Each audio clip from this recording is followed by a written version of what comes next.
Hi folks, how are all of you? A warm welcome to all of you on this channel, and pretty happy to connect and speak with you on contemporary topics in life and careers. And if that is something which interests you, probably I'll urge you to consider liking and subscribing to this channel. A very interesting topic which we want to speak about today, and probably it is the biggest message which the year 2025 has been giving all career seekers or careerists at this point in time. And this message is inferred from a couple of utterances by big time CEOs or founders of organizations, as well as none other than the mighty US government, which has come out with a plan in terms of, I think, kind of giving voluntary pink slips to about a couple of lakhs US federal government employees. There is a plan that they probably can get about 8 months compensation and some associated benefits, and probably they can leave the service. I think that is one. The other one, which is very relevant to this discussion, is what Infosys founder N.R. Narayanamurthy has said in terms of the long hours of work and people being sincere and things like that. And also a very similar comment by the Larsen and Toubro chairman, S.N. Subramaniam, where he said people should be willing to work on Sundays and all these things. So very different people, very different kind of utterances. But the core message in all this to us who are in the job market, who are dependent on employment, depending on employment as a source of income. In fact, I'll use the word dependent on employment as a singular source of income.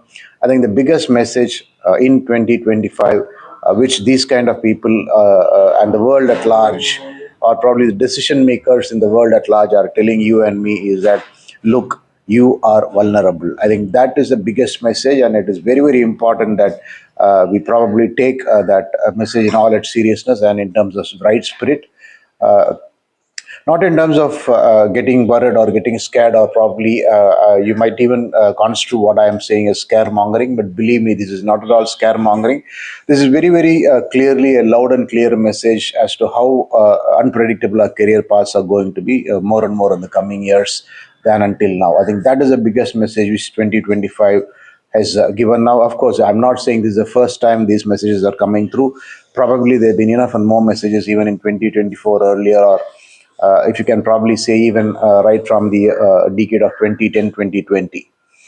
But the past year has been very momentous in terms of the impact which artificial intelligence, machine learning, and the kind of tools have made in terms on the workplace. The kind of transformation which is undergoing in the workplaces, depending on what skills you are. I, in fact, had put up a very detailed video on how writing as a profession is probably vanishing slowly. I'll link it up here, where I speak about my own experiences, where writing as a source of income, or as a freelancing opportunity, is probably draining in terms of the quantum of revenues which can come from there.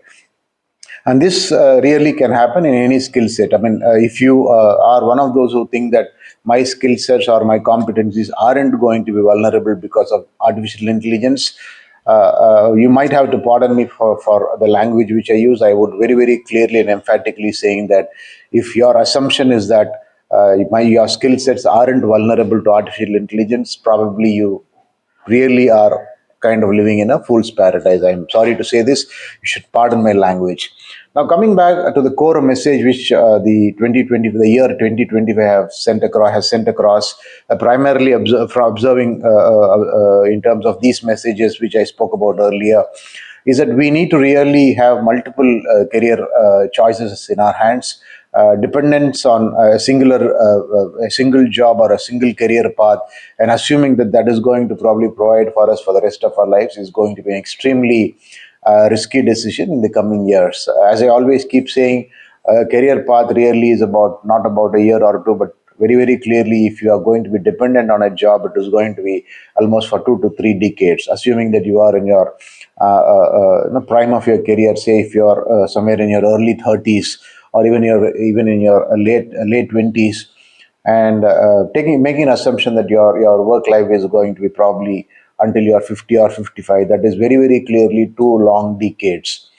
And if you just look at it, just look at what transformations have happened in the workplace or work landscape in the past 3 4 years.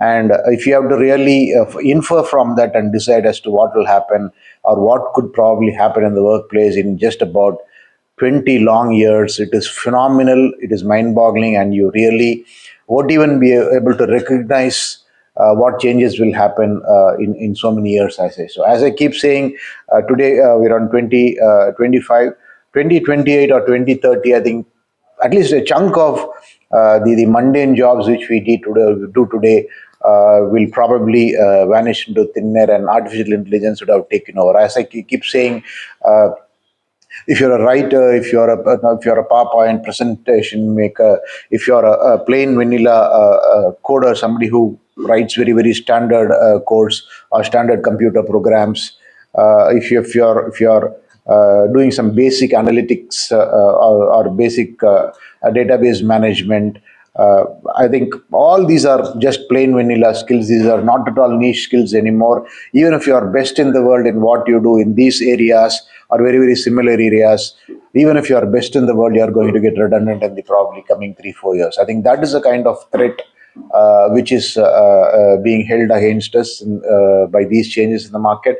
And in the coming weeks and months, I think more and more CEOs or more and more leaders across business and even in politics or leaders at the country level will very clearly start voicing out this kind of language, where probably people who are doing mundane jobs might have to be not severed off from service wherever they are. It could be private, it could be the private sector, it could be the government sector, it could be the federal government in the US, it could be the national government in India, it could be the government of Singapore, whatever be the form of government. I think even government will deploy all these artificial intelligence tools and machine learning tools in a very big way to bring down the establishment costs, is what they say, because the cost of governance is very high.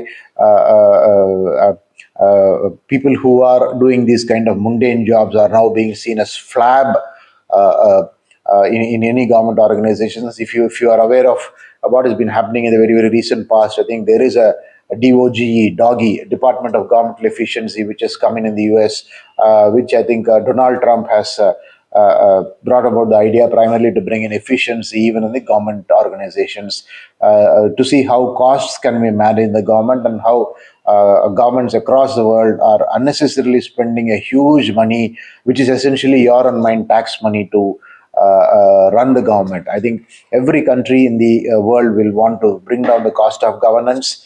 Uh, and maybe in countries like India, which are very populous and probably which have a socialistic mindset, I think it might take a few more years for these kind of changes in terms of downsizing the government itself will happen. But sooner or later, this is going to happen. And another thing which I missed out in all this is, I think the teaching profession also will undergo a very paradigm shift in these. In these coming years, because it has been now realized by most artificial intelligence models that tutoring or teaching or online coaching is going to be extremely smart and easily possible if there are enough investments made in artificial intelligence. And with that, I think even AI tools or no, advanced AI tools and knowledge management systems will take over every single large university which is worthy of its name in the country. So if you think that academia is something which is not vulnerable, I think that again is wrong. That is the a point I wanted to impress upon you. I think there are going to be just a very handful of sectors or skill sets or niche competencies which will be probably not vulnerable. So that is the gist of the message in all this. I think 2025 is a year of hope, nevertheless, but it will be a year of hope only if you're willing to adapt yourself. You're willing to stay open in terms of your eyes and ears and see what is happening around you. Adapt yourselves, adapt your skill sets and competencies, undergo a lot of training and retraining, unlearn whatever is not required for a long-term career, and probably see if you can make considerable amount of investments in terms of gaining your knowledge in areas which you probably aren't skilled as. And that, besides, of course, as we said at the beginning of this podcast, you really need to probably always start nurturing multiple streams of income. A single stream of income is just not going to be sufficient, and that is a very very clear message. Because today, if a private sector company decides, I think they are going to throw you out with a pink slip in no time. I think that is a loud and clear message. Because if an organization like Infosys or L&T almost unofficially makes it mandatory that you need to work for 70 or 60 hours, I think that I think that will be the prism from which the HR system is going to view you as a person. So irrespective of how good you are, irrespective of how great or how smart a worker you are, I think the benchmark which is set notionally by these kind of people is going to be used by the line managers and the functional managers of the organization, those devising the compensation and benefits program, those devising the performance improvement plans, PIP.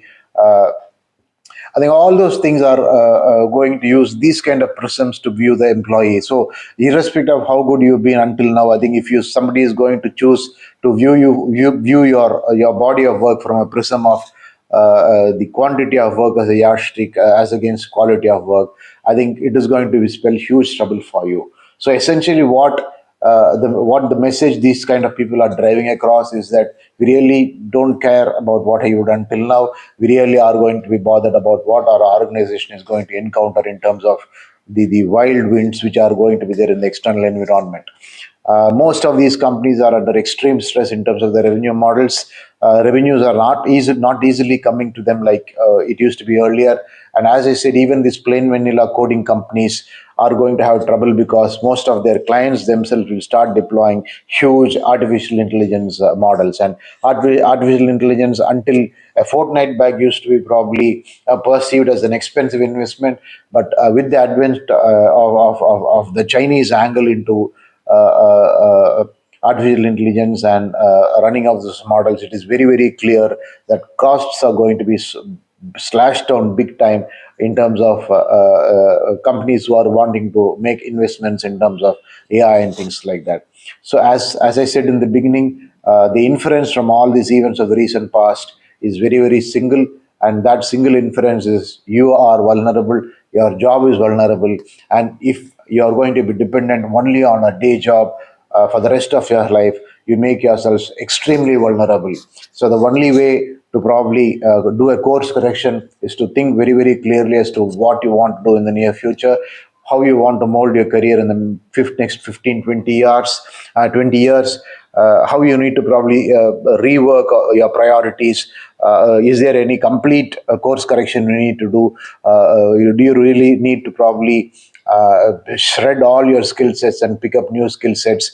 Goes on and on and on. I think it depends on where you stand in your career path or your career trajectory. See what course corrections you need to make.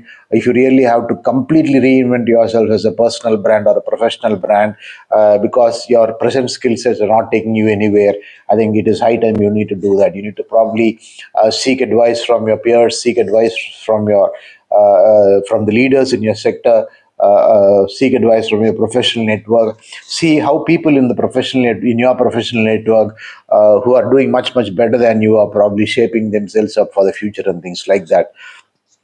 This is a very very momentous message I wanted to convey to you. As I said in the beginning, the idea is not really to scaremonger or send fear down your spine or shivers down your spine so that you really get inactive.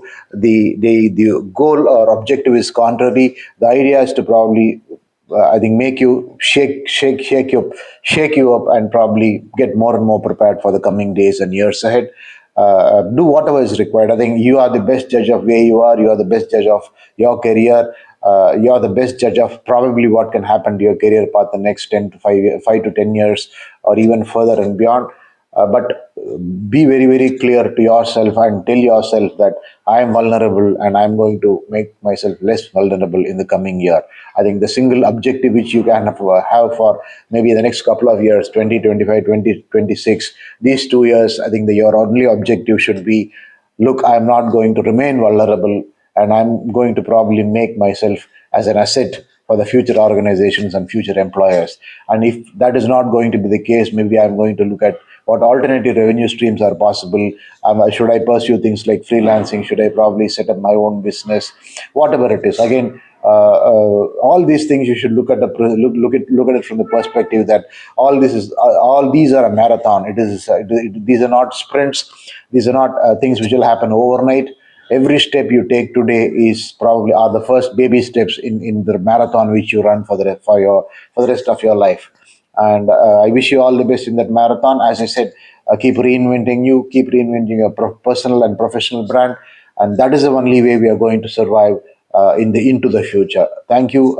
It was pleasure connecting with you, and I thought it is a very very pertinent and probably even an urgent message which I should share with all of you. Thank you. I'll see you soon. Wish you all the very best in your life and career ahead. Thank you.